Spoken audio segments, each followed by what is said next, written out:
So I received some news yesterday from what I'm going to call an ethnic immigrant group in Ireland.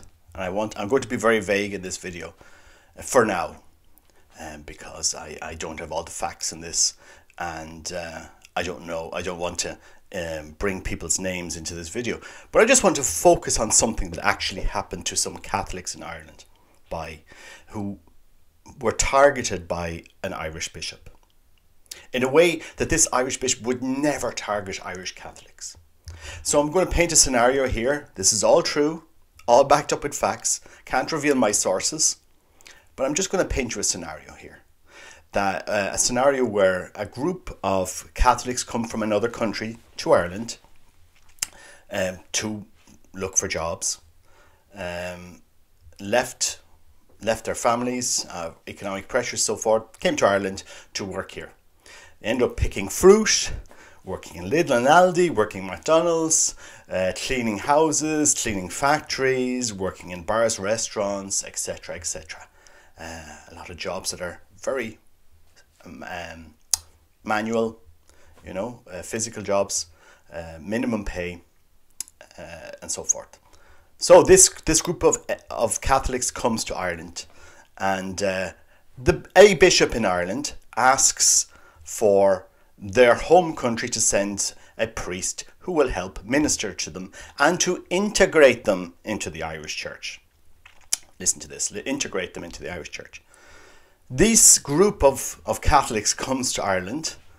They are ministered to by priests from their home country. And guess what?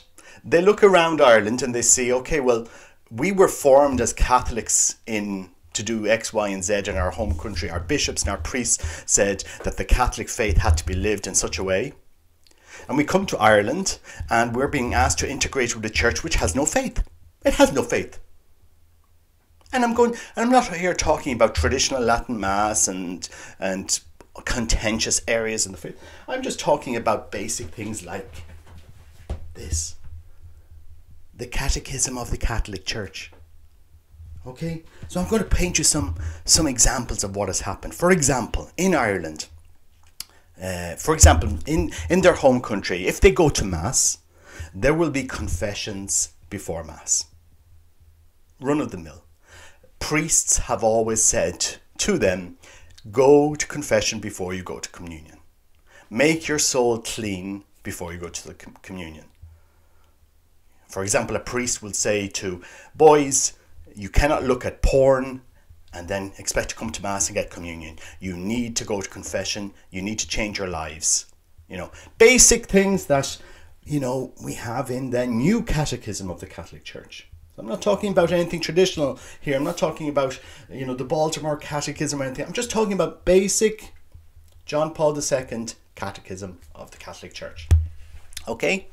So, priests and bishops have hammered into Catholics in this country, a country which was under a regime for many years, a regime that tried to close their churches. Paint you a picture here. A regime that tried to close their churches. They resisted. They resisted against that regime. They never closed their churches. They never gave up the Mass. They never gave up the faith. Okay? And this group of Catholics has come to Ireland to work. And bishops have asked for priests to come and minister them. However, during this pandemic, things all changed. What changed? And so a bishop has put certain conditions on these Catholics in order to have their priest. They need to integrate with the Catholic Church. There needs to be a certain level of funding. Hold on a second. When are these conditions ever given out to Irish priests? They're not. This is abuse. This is spiritual abuse from a bishop. Horrific, in my opinion, how Catholics from another country are treated as second-class citizens. And I suppose I have to ask, you're talking about integration. Integrate with what? How many priests are being ordained every year in Ireland? How many vocations are coming in?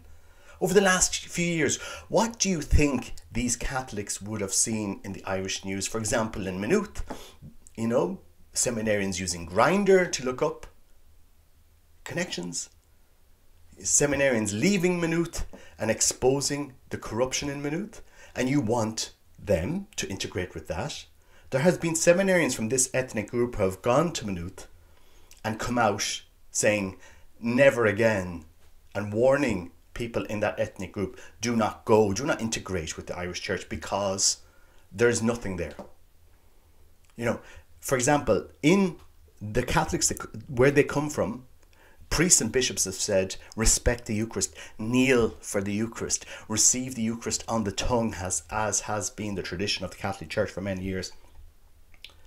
And in Ireland, it is seen as almost, I don't know, it's seen as if you're heretical today if you ask for communion kneeling on the tongue. That moment of adoration is something that's nearly forbidden in the Catholic Church. In their home country, all during lockdown, the churches never closed. Mass was never banned. The country wasn't destroyed by thousands and thousands of deaths. Half of the priests do not have this experimental treatment and will not be taking it. And the bishops don't care because they have a different view on things. I think it's very, very sad that bishops can't be pastoral enough to go and see how this ethnic group views the faith. We're supposed to go to the margins. We're supposed to go to the margins and so forth. This is a marginalised community in Ireland. Very marginalised. If their priests are taken away, they will travel to some other priest because they don't see the faith that they loved. You go to a mass in their home country, the whole church is singing. The whole church. You go to a mass in Ireland, and if you're lucky to have a choir, there might be some singing from that choir. The church doesn't sing. We don't sing as Irish. Where's the participation in the mass there?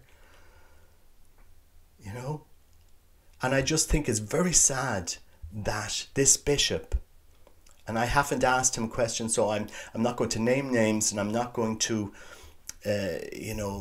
be accusing him of something that maybe I don't know all the facts, because it could be just one-sided. But we do know that this bishop has come down very hard on the priests of this ethnic group in comparison to Irish priests who, what? Do they have, are they submitted to the same standards? Do they submit to, making sure we integrate with this?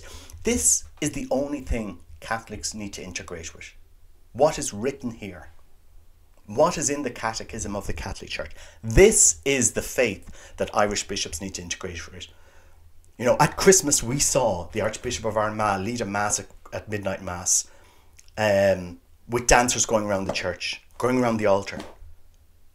That video went viral in that home country, those Catholics. It went viral among priests. And they saw the destruction of faith in Ireland. It was Catholics who voted for same-sex marriage. It was Catholics who overwhelmingly voted for abortion in Ireland. It is Catholics overwhelmingly who have abandoned the church. Where is the participation at Mass from the teens, 20s, 30s, that generation least impacted by COVID? Where is their participation at Mass? Look at your congregation at Mass on a Sunday. It is overwhelmingly 50 to above. Overwhelmingly. In every church in Ireland. Bar certain places, which we won't name.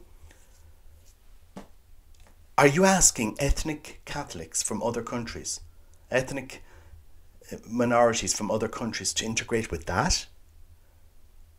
To change the way they treat the Eucharist, the way that they were brought up to treat the Eucharist? It has been drummed into them. Never receive Eucharist on the hand, ever.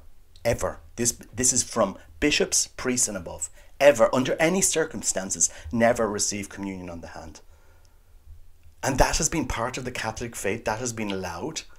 That comes from saints from that country, recent saints from that country, who only ever gave communion on the tongue. Only. So you have to understand where they're coming from, their point of view. You know, to them, COVID is communism. It is the exact same thing as what communism wanted to do.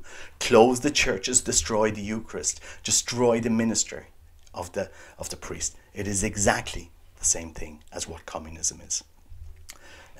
So, you know, we just need to be more pastoral here. Irish bishops putting conditions on priests from other countries that they would never put on Irish priests is abuse. It is abuse. It is abuse of power. It is spiritual abuse. That is not what a spiritual father should be doing. Yes, there are problems with money in Ireland and dioceses at the moment. We'll resolve the problems. But don't go wagging, you know, a stick over these priests and talk about integration. Until you do an exam and say, go to those groups, who lives the catechism? Who follows the Catholic faith? Look at it. Examine it yourselves. Let's not kid ourselves. There's only the reason why 4 seminarians in Maynooth this year. Ask yourselves why. What man would give himself to what you've done to the Catholic faith in Ireland? You closed churches. I mean, the porn industry in Ireland, was essential in Ireland. And people could go to their offices and maintain their servers in Ireland. Because guess what? A lot of these companies have their headquarters in Ireland.